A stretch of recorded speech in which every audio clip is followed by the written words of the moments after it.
नमस्कार, हिमाचल अभी अभी देख रहे हैं आप। मैं हूं आपके साथ अवंतिका खत्री और वक्त चर्चा का है। तमाम दर्शकों से आग्रह रहेगा कि आप जल्दी से फेसबुक और यूट्यूब के जरिए हमारे साथ जुड़ जाइए।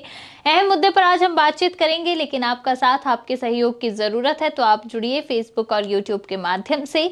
कमेंट करके अपनी राय जरूर रखिएगा। आज चर्चा में बात उस अंतर्राष्ट्रीय मुद्दे की करेंगे जिसका असर अब हिमाचल और पूरे देश भर में पड़ता हुआ नजर आ रहा है।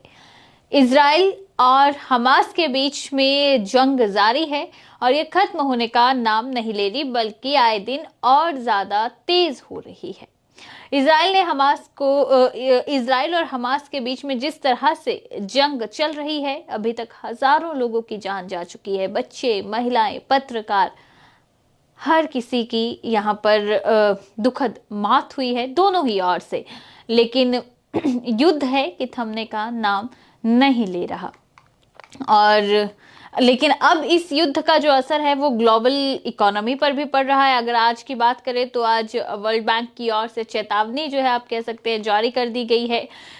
देखिए, रूस और यूक्रेन का युद्ध से अभी कहीं ना कहीं थोड़ा सा इकोनॉमी उसके बाद जो है पटरी पर आना शुरू हुई थी। अभी उस तरह से संभली भी नहीं थी, लेकिन ये दूसरा युद्ध जो शुरू हो गया है, ये जो इजराइल और हमास के बीच में जंग हो रही है, इससे इकोनॉमी को फिर से झटका लगने वाला है। ऐसा हम नहीं कह रहे, ऐसा वर्ल्ड बैंक ने कहा है और उन्होंने बाकायदा चेतावनी जारी कर दी है कि देखिए, अगर जो ये जंग इसी तरह से जारी रहती है और तेज होती है तो भारत समेत कई देश ऐसे हैं जिनकी परेशानी बढ़ सकती है। क्योंकि जाहिर सी बात है, अगर युद्ध जारी रहा तो सीधा असर जो है वो कच्चे तेल की कीमत पर पड़ेगा। कच्चे तेल की जो कीमत है उसमें तेजी आएगी, और अगर कच्चे तेल की कीमत में तेजी आई तो जाहिर सी बात है कि महंगाई भारत समेत कई देश ऐसे हैं जहां पर बढ़ जाएगी, और ये कहीं ना कहीं अच्छे संकेत नहीं है। वर्ल्ड बैंक की बात करें तो एक अनुमान के मुताबिक जंग के कारण कच्चे तेल की कीमत $150 बैरल से ऊपर पहुंच सकती है।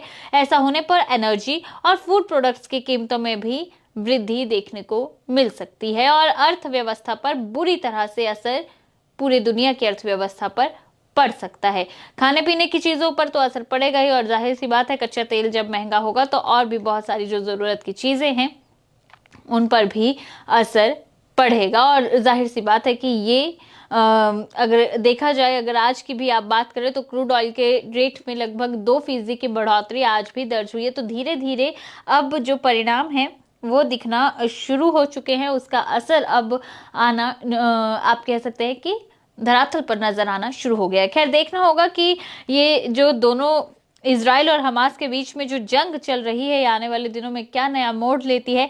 लेकिन अब इस जंग का अगर हम हिमाचल प्रदेश की बात करें तो हिमाचल में भी असर देखने को मिला। आज इस जंग के चलते कई लोग सड़कों पर आ गए, सैकड़ों लोग सड़कों पे आ गए। आपको बता दें कि CITU और उससे जुड़े हुए कई संगठन आज सड़कों पर उतरे, उन्होंने प्रदर्शन किया। फिलिस्तीन और इजराइल के बीच में ये जो युद्ध चल रहा है, इस युद्ध के विरोध में शिमला में और हिमाचल प्रदेश के बाकी अलग अलग जगह पर प्रदर्शन हुए।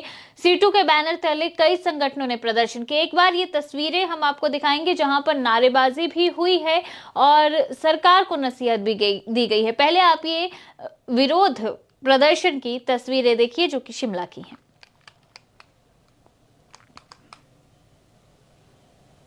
चलेगा नहीं चलेगा नहीं चलेगा, मानवता का शोषण नहीं चलेगा नहीं चलेगा नहीं चलेगा, बेगुनाह लोगों पर हिंसा बंद करो बंद करो बंद करो, साम्राज्यवादी लाभ के लिए बेगुनाह लोगों पर हिंसा बंद करो बंद करो बंद करो। भारत सरकार की इजराइल पर नीति नहीं चलेगी नहीं चलेगी नहीं चलेगी, मुर्दाबाद मुर्दाबाद, साम्राज्यवाद मुर्दाबाद मुर्दाबाद, तानाशाही मुर्दाबाद मुर्दाबाद मुर्दाबाद, की रक्षा करनी होगी युद्ध विराम करना होगा युद्ध विराम करना होगा, फिलिस्तीन के लोगों की हत्याएं नहीं चलेगी फिलिस्तीन में स्थलों पर हमले नहीं चलेंगे फिलिस्तीन पर आक्रमण बंद करो, फिलिस्तीन के साथ भारत सरकार को खड़ा होना होगा, युद्ध नहीं शांति चाहिए।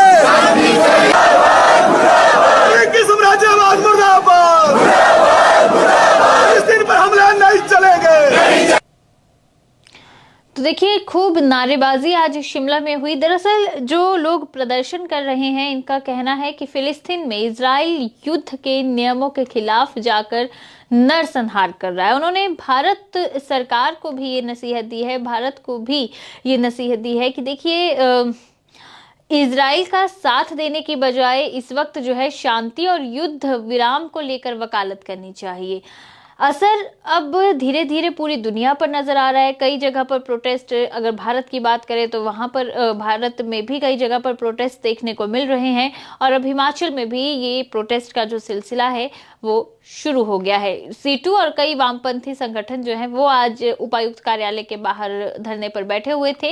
इन्होंने साफ तौर पर कहा कि देखिए इजराइल जिस तरह से रवैया अपनाए हुए है वो गलत है। बेगुनाह महिलाओं और बच्चों के को मारा जा रहा है और इस मात के तांडव को बंद करना चाहिए, इस नरसंहार को बंद करना चाहिए। देखिए अगर हम दोनों ही और की बात करें, इजराइल की बात कर लीजिए, फिलिस्तीन की बात कर लीजिए, दोनों ओर से हजारों बेगुनाह लोगों की मौत हो चुकी है, जिसमें बच्चे शामिल हैं, जिसमें महिलाएं शामिल हैं, जिसमें गर्भवती महिलाएं शामिल हैं। और एक इस तरह ऐसी तस्वीरें सामने आई हैं जिन्होंने, आप कह सकते हैं कि जो दिल दहला देने वाली हैं, जो तस्वीरें शायद देखा भी नहीं जा सकती, कुछ ऐसी तस्वीरें भी सामने आई हैं और कहीं ना कहीं असर अब इसका हर किसी पर पड़ता हुआ नजर आ रहा है। खैर ये जो प्रोटेस्ट था इसमें डिमांड ये की जा रही है कि भारत सरकार को इजराइल का समर्थन नहीं करना चाहिए और सीटू के जो प्रदेशाध्यक्ष हैं विजेंद्र मेहरा, उन्होंने साफ तौर पर कहा कि देखिए इजराइल जिस तरह से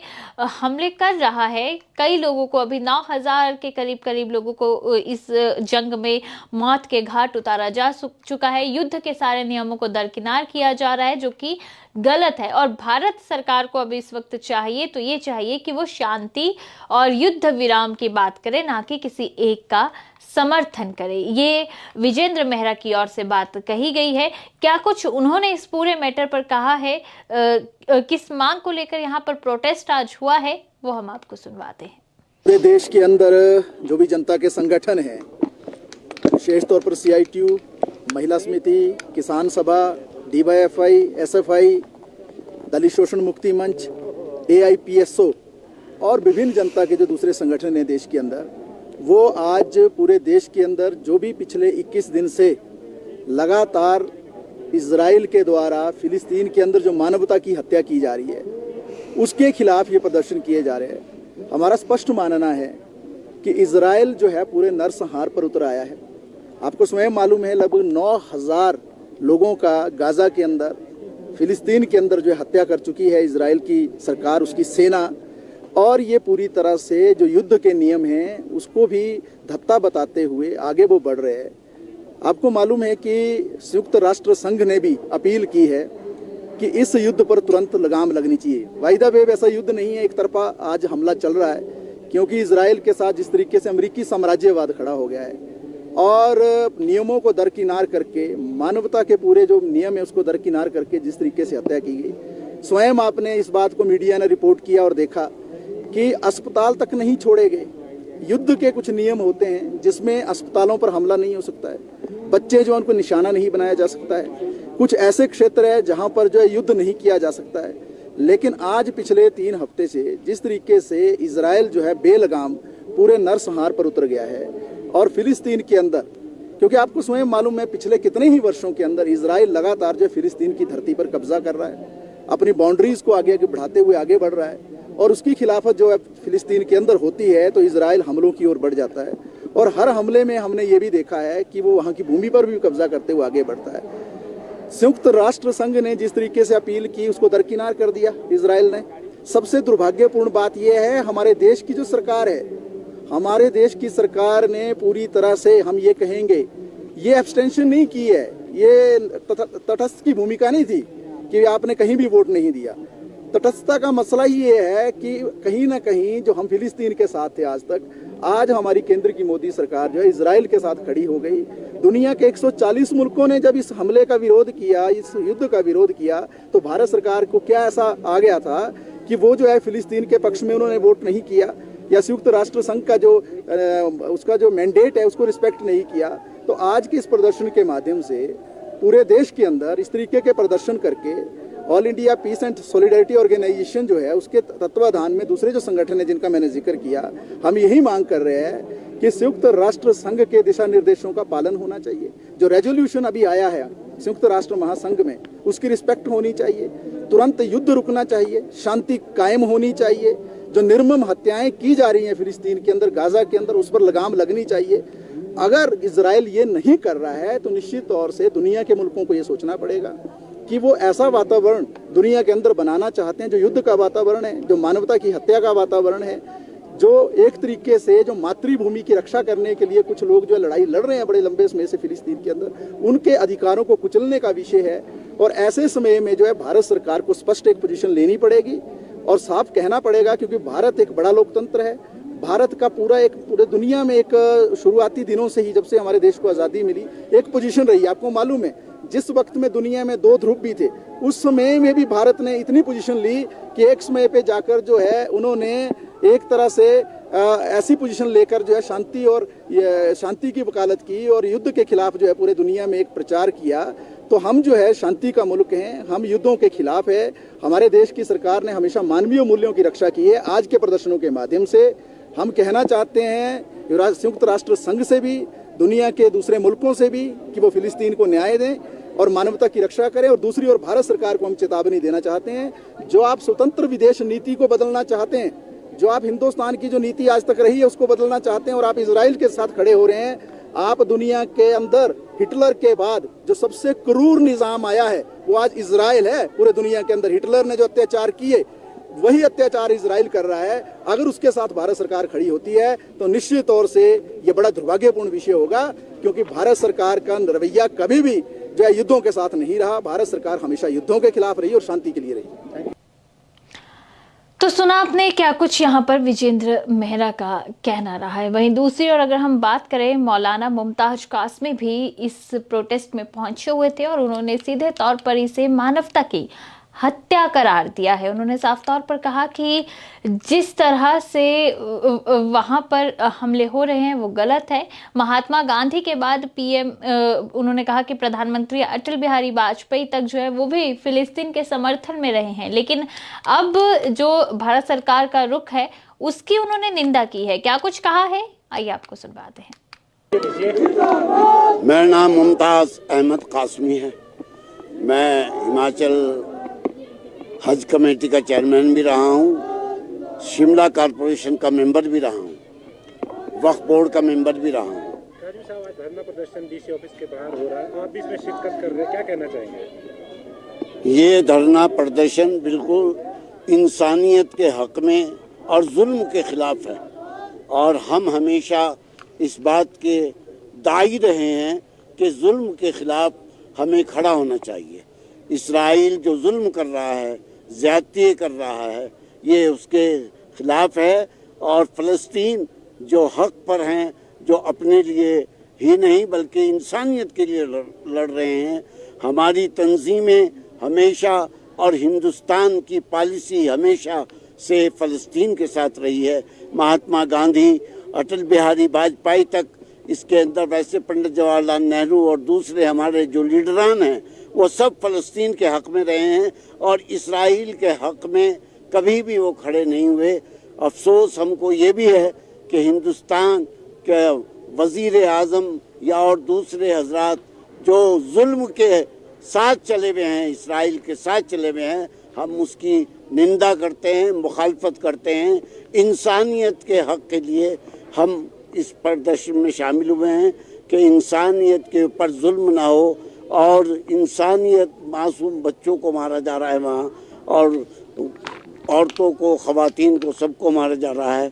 इस वजह से हम इस प्रदर्शन के अंदर हम शामिल हुए।